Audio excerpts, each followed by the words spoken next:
En Encuentro con la Nación, temas de actualidad. Y el deporte está de moda. Colombia, extraordinaria la participación de Colombia en el Mundial de Fútbol. Al menos quedaron rotulados como los dos mejores defensas o como uno de los mejores defensas del mundo, el gran Davinson Sánchez, qué gran jugador. Y por supuesto, la sumatoria de Beckenbauer, Carlos Alberto Torres y Daniel Pasarela. Se trata Jerry Mina. Goleador, óigase bien, goleador, colocó su propio sello. Y cuando, en el caso personal, me enteré que el árbitro iba a ser estadounidense, dije, perdió Colombia. Y muchos me dijeron, pero eso es pesimismo. Le dije, no, eso tiene sana lógica. La sana lógica es que el centro de apuestas en esto del fútbol está en Londres. Y las apuestas decían que tarjetear a los volantes de contención, a Barrios y a La Roca Sánchez. O sea, el hombre o ganaba Inglaterra o ganaba Inglaterra. Yo he sido crítico de Pekerman. Buena crítica. Y cuando, no, pues que... Ya más objetiva y seria. Sí, no, yo soy objetivo y serio, muy serio. La crítica es que a veces coloca a los jugadores que no son. Pero cuando me preguntaron qué opina de Pekerman, le dije, ¿qué puedo opinar si le roban el partido a José Pekerman? De modo que la ilegalidad impera en el mundo. Carlitos Gardel, Cambalache, hay que volverlo a traer. O si no, miremos lo que sucedió en el Tour de Francia. Chris Froome, oiga, algunos se pasaron de 80 nanogramos como Ulises y como Petacci, y lo sancionaron. Este se dobló en una cuestión que está considerada como un estimulante. Chris Froome, no pasó nada. Algo le va a pasar a Chris Froome en el Tour de Francia, porque con esta decisión, donde hay mucho billete de por medio, está la gente incómoda. Mientras tanto, tendremos en el Tour de Francia, a partir del 7 de julio, a Nairo Alexander Quintana Rojas, a Rigoberto Urán, a Egan Arley Bernal Gómez, ¿y a quién más? Bueno, dejemos esos tres, pero vamos por el título. Donde haya transparencia, pues debe ganar un colombiano, aunque aquí en Colombia, oiga, denunciar la corrupción, estamos en la campaña de denunciar la corrupción, pero el que denuncia la corrupción termina investigado. Casos hemos visto donde la gente va a todas esas entidades intervenidas, se la roban y después montan una investigación ficticia para afectar a aquellos que defendemos la transparencia o que hacemos cumplir los compromisos. Doctor Saulo Arboleda, doctor Horacio Gómez Aristizábal, comencemos. Fue elegido en México, territorio que le fascina al doctor Horacio, fue elegido Andrés Manuel López Obrador. Su campaña, cero corrupción, vamos a acabar con los corruptos. Eso tiene un mensaje. Petro dijo, yo quiero hacer un eje, México, Brasil y Colombia. Si no nos ponemos las pilas y si al nuevo presidente de Colombia, Iván Duque, todos tenemos que hacerle fuerza para que le vaya no bien, para que de 1 a 5 saque 6 en conducta. Si no, esto va a cambiar porque esos que son sofistas, sí que se encargan de tramar y engañar. Los inmorales de ayer son los moralistas de hoy. Los asesinos de ayer son los pacifistas de hoy. La elección de López Obrador, doctor Saulo Arboleda. Aspecto económico. Sí, sí, yo creo que moderado. Yo creo que él francamente no ha expuesto una política económica coherente. Él ganó, como lo dice el doctor René, con dos propuestas concretas que sedujeron al electorado mexicano. Primero, acabar con la corrupción y segundo, acabar con la clase política o cambiar las viejas prácticas políticas. Esos dos puntos esenciales lo eligieron a él. El pueblo no sabe él para dónde va a coger desde el punto de vista económico. Las relaciones con Estados Unidos, que son tan claves, tienen el NAFTA, el Tratado de Libre Comercio con Canadá, entre Canadá México y Estados Unidos y México se va a renegociar, pero él ni sabe cómo se va a renegociar. Mire, tan es el tema difícil de escrutar cómo va a actuar López Obrador, que el primer presidente que lo llamó a felicitarlo fue Trump, sabiendo que es un tipo aparentemente de izquierda. Luego, este es un aviso que se le hace al pueblo colombiano y sobre todo al Congreso de la República, de que si no compone sus prácticas clientelistas, sus prácticas sobre todo de las mermeladas, de tener detrás de cada proyecto de ley que se aprueba, que se convierte en ley de la República, la mermelada para las regiones, que entran a engrosar los bolsillos de los jefes políticos. Si esto no se acaba, si la mermelada no se acaba, si no se acaba la corrupción, realmente en el 2022 podemos tener una pregunta. un López Obrador. Doctor, usted que es duro y en muchas cosas, sobre todo en el tema económico, él también habló mucho del tema de las desigualdades, el tema del desempleo, el tema de la pobreza de México. Entonces, la pregunta mía es esto: ¿va a cambiar el modelo económico o cómo va a organizar la cosa económica para que las desigualdades se atenúen, por lo menos, si no se acaban? Es muy buena pregunta, doctor Horacio. Usted sabe que la economía de México está alrededor de la de Estados Unidos, está alrededor del NAFTA. El gran comprador de México es Estados Unidos. Y usted sabe ahora cómo ha apretado, doctor René, también usted lo sabe, Trump, el Tratado de Libre Comercio con México. Está cerrando las fronteras, no solamente con México, también con la Unión Europea, también con la China, con todo el mundo. El esquema de la globalización, que fue lo que predominó en los últimos 20 años, está cambiando y está regresando hace 30 años al proteccionismo, al mercado para a la explotación del mercado para los propios países que son los que compran. Y eso es lo que va a pasar con el Tratado de Libre Comercio que tiene hoy Estados Unidos y la China. Se va a acabar porque Estados Unidos quiere regresar a la autarquía. Aplicar la famosa política de Monroe, América para los americanos. Y en ese sentido va a haber un cambio radical en el comercio mundial.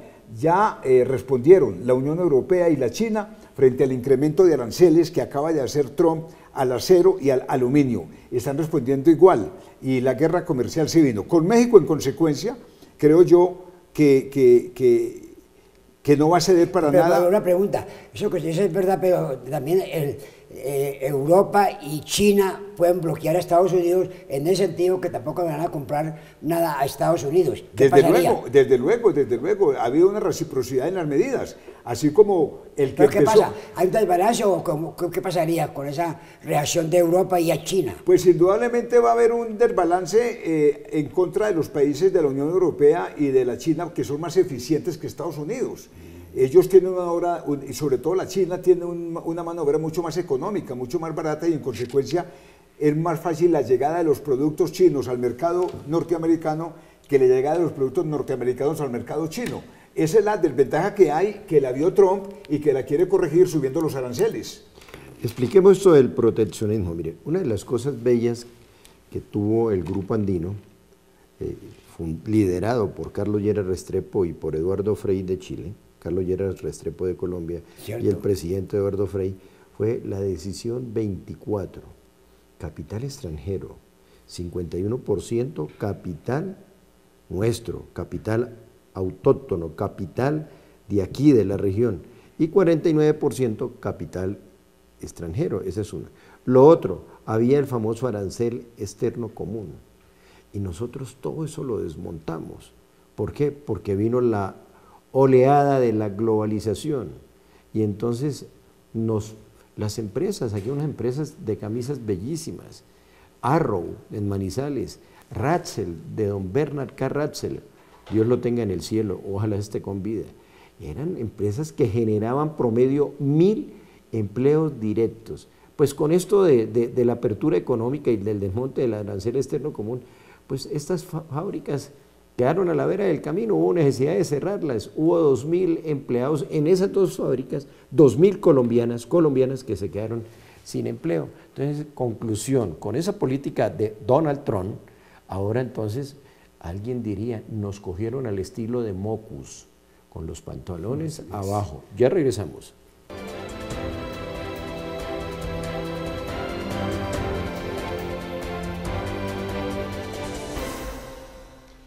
presidente de la República, el doctor Iván Duque. Por supuesto, comienza el sonajero. Dentro del sonajero ya se habla que el ministro de Justicia será un hombre de academia, un hombre estudioso, Rafael Nieto Navia, que el ministro de Defensa, pues ahí en el Ministerio de Defensa hay un hombre que es muy, pero muy cercano, desde niños, con el presidente Iván Duque, como lo es Jorge Mario Eastman.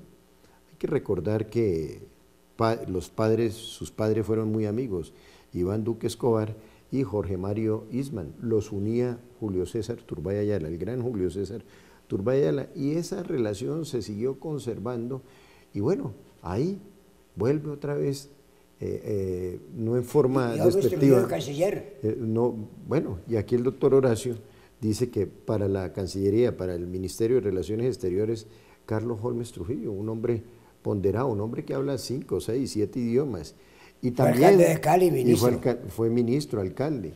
Y para ministro de Comercio Exterior, de Agricultura, suena un hombre también de academia, un hombre muy estructurado, muy capaz. Sería la cuota del Partido Conservador, precandidato a la presidencia de la República, Rubén Darío Lizarralde. De modo que, y también hay unos generales que son muy estructurados, promotores de los derechos humanos, líderes en su campo, conocedores del país, como el caso del general Leonardo Barrero Gordillo, quien también suena, y suena fuerte porque es un hombre cercano. Oiga, doctor Saulo Arboleda, no lo escuché. Bueno, quiero decirles, aquí con el doctor Saulo Arboleda nos conocimos en una cancha de fútbol. Él, volante mixto, yo, un volante de armado, nos dábamos uno que otro, cada uno jugando para su equipo, y con esto lo que quiero decir es que es un hombre que le fascina el fútbol y que interpreta muy bien el fútbol. No hemos hablado de lo que le sucedió a Colombia con Papá Imperio, el verdadero papá del imperio, ¿no? No hay que olvidar que el ser humano más rico del mundo es la reina Isabel. 54 países tienen que hacer la venia a través del Conmebol. ¿Cuál es su punto de vista de ese partido? No, yo creo que el árbitro estaba cargado. Me parece que fue injusto el penalti que le cobró a Colombia. Creo que ahí no hubo foul de Sánchez. Segundo, omitió un gol válido. El juez de línea había ordenado que el juego continuara cuando ya salió el segundo balón de la cancha. Y el árbitro con muchas decisiones demostró parcialidad. Obviamente que tenemos que reconocer que también nosotros cometimos grandes errores, que fue al final en los penaltis comernos o fallar 2 penaltis que fueron los que finalmente sentenciaron la victoria de Inglaterra. Bueno, muy bien. Ya que hablamos al principio de este segundo segmento sobre el sonajero, pues hay regiones que necesariamente deben tener su representación. Antioquia le dio el triunfo a Iván Duque. El Tolima le dio el triunfo a Iván Duque. Ese tema es importante. El Eje Cafetero le dio el triunfo a Iván Duque, pero y ni se diga Norte de Santander, de modo que norte santanderianos, tolimenses, quindianos, risaraldenses, ¿quién más? Los antioqueños, pues aspiran a tener su representación en el gabinete, pero bueno, dejémoslo allá. Pero si hablemos de un tema estructural. Iván Duque tiene el gran reto hoy por hoy de recuperar la economía colombiana. Al menos la confianza ya se ha ido recuperando, y además la imagen de Iván Duque ha ido creciendo en un 54%. 55.5% a esta hora. Su análisis de esta situación, cómo recuperar al país en materia económica, sobre todo... ¿Cómo deja Santos al país? ¿Cómo lo deja? Sobre todo, esa es una segunda pregunta, sobre todo cuando estamos va a iniciar un nuevo mandato. No, yo creo que afortunadamente el país entra en una época de optimismo, recupera la confianza inversionista, como lo dice el doctor Horacio, beneficia un poco la economía el hecho de que el petróleo está ya en los niveles de 70, 80 dólares, pero sobre todo, lo que usted decía, doctor Kennedy, las encuestas están mostrando que no solamente el país está recuperando optimismo y confianza, sino que el presidente Duque aún sin empezar, ya tiene el 55% de favorabilidad, cuando hace apenas un mes tenía el 45%. Y él es un hombre competente y es un hombre capaz. Y tiene una cosa muy clara, entiende que tenemos que recuperar la producción industrial, la inversión extranjera, la inversión nacional. Y por eso va a ser una reforma tributaria en la que va a disminuir las cargas impositivas a las empresas, con el compromiso de las empresas de que generen empleo. Porque lo que estamos viendo hoy, doctor Horacio y doctor René, que acabamos de conversar sobre el cambio de la globalización hacia el proteccionismo, va a ser que el empresario industrial tenga estímulos suficientes para recomponer nuestro aparato industrial, que ha sido desvertebrado en los últimos 20 años por la apertura económica que pasó definitivamente de moda, porque es lo que está imponiendo Trump y a lo que está respondiendo la Unión Europea y la China. Los mercados abiertos y la globalización, a mi juicio, están llegando a su fin y se va a imponer otra vez la política Monroe, América para los americanos, Colombia para los colombianos, producir nosotros para comprar nosotros lo que producimos y no comprar nosotros lo que hacen los extranjeros, porque si no el desempleo importante, que es el desempleo de la mano de obra de valor agregado, la pensante, la que cambia las materias primas a productos terminados, si no es con estímulos internos, pues vamos a seguir importando todo. Una pausa y ya regresamos.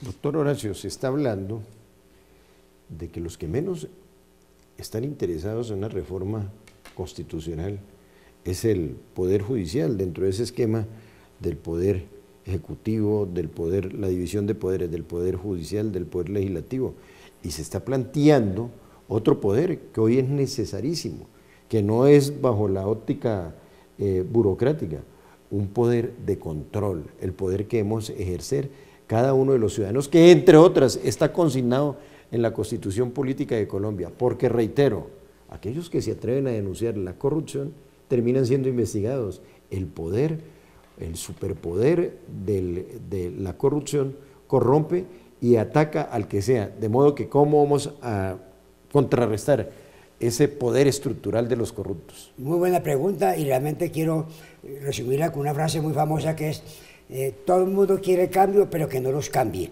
Tenemos en la Corte Suprema de Justicia una burocratización de la cúpula en forma desastrosa, fuera del aspecto de la deshonestidad, que es el peor azote de una sociedad. Ya la misma Corte, las altas Cortes, le han dicho al doctor Iván que sí quieren la reforma, pero que les respeten los derechos adquiridos a ellos. Es decir, que les dejen las 200 plazas o puestos de los magistrados actuales, con sus privilegios, con sus derechos a 5 días de vacaciones por cada mes, derecho a unas dietas altísimas y una serie de privilegios, y fuera de eso una justicia que está completamente atomizada, fragmentada y corrompida. Entonces decir que todo cambie pero que esa corrupción siga, eso es absolutamente inaceptable. Y lo que dice René es verdad, se ha hablado de que, y lo dijo ayer el doctor Ricardo Lozada en una presentación de su libro en el aula máxima de la Gran Colombia, con la presencia del rector y las directivas de la Universidad de Gran Colombia, de que ya no se puede hablar solamente de 3 ramas en el poder público: ejecutivo, legislativo y judicial. Hay otra rama importantísima que debería crearse, que es la del control. Es insólito que Colombia, por ejemplo, tenga un contralor, un procurador, y fuera de eso, contralores y procuradores o personeros a nivel regional.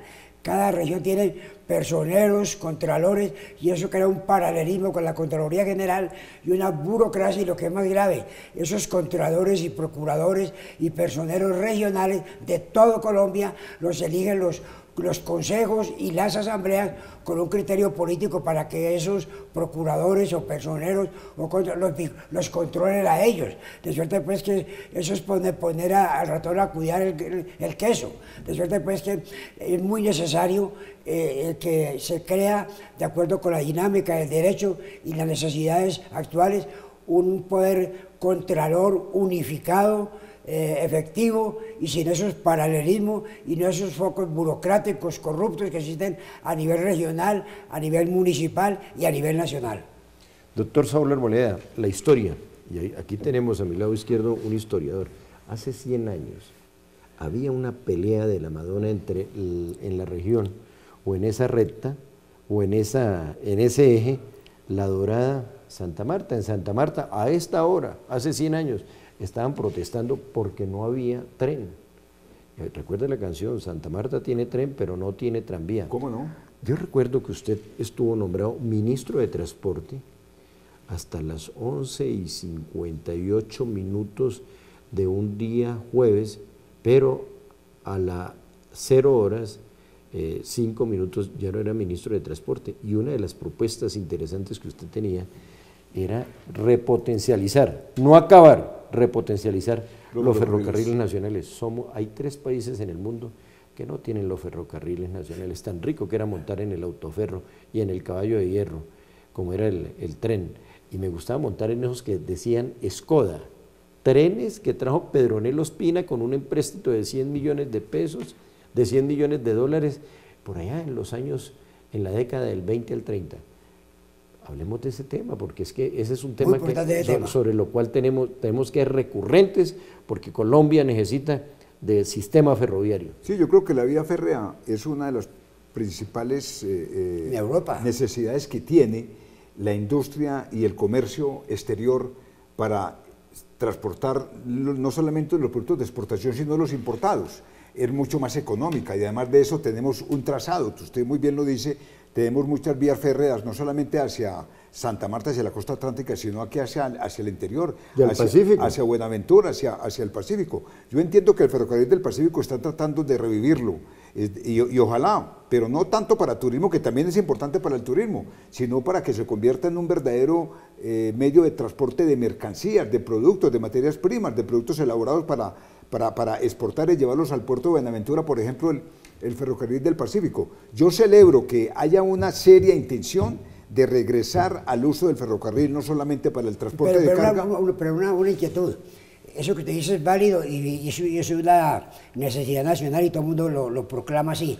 Pero miren los intereses creados. El transporte, que pesa mucho en la política porque es el que mueve los electores el día de elecciones y que están muy manipulados por los políticos, ese monopolio del transporte en carro se opone mucho al ferrocarril porque es más económico, sobre todo en zonas planas. Entonces ese muro político es muy difícil de derribarlo. ¿Qué opina usted sobre ese impedimento? Yo creo que hay que derribarlo con decisiones, doctor Horacio. Mire, uno de los puntos centrales que tiene el próximo gobierno del presidente Duque es acabar, y regreso al tema que ya habíamos tratado en este programa, la corrupción. La gente dice que eso es muy difícil que los congresistas renuncien a la mermelada, pero o cambiamos o nos cambian, esa es la verdad. Nos va a pasar lo que pasó en México. Si aquí no eliminamos la mermelada y la corrupción entre el Ejecutivo y el Legislativo, este país escogerá en el 22 un cambio, así sea un salto al vacío. O nos cambian, o cambiamos o nos cambian. Bueno, yo siempre me despido. Oiga, la gente dirá, Gerney Ríos es contradictor de Petro. No, yo admiro a Petro profundamente, es un gran sofista, es un dialéctico. Por lo que pasa, por ejemplo, me encanta que defendamos él y yo la séptima, que la quiere destruir Peñalosa, pero con lo que yo no estoy de acuerdo con usted, doctor Petro, es que se burle de los que cuando saludamos a alguien o cuando nos despedimos de alguien, digamos que Dios le bendiga, se burla de los que utilizamos el nombre de Dios. Yo soy un hombre profundamente cristiano, me eduqué con sacerdotes de la Consolata, italianos, me enseñaron 4 idiomas, un privilegiado, me enseñaron la globalización desde primero de primaria. ¿Usted qué piensa de aquellos que dicen que, para qué mencionar a Dios? En 10 segundos, doctor Saulo.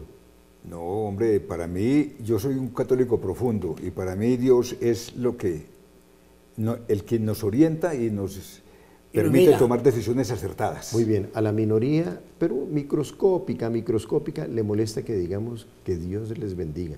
Yo lo digo con profundo amor, profunda devoción y soy un libre pensador. Que Dios los bendiga.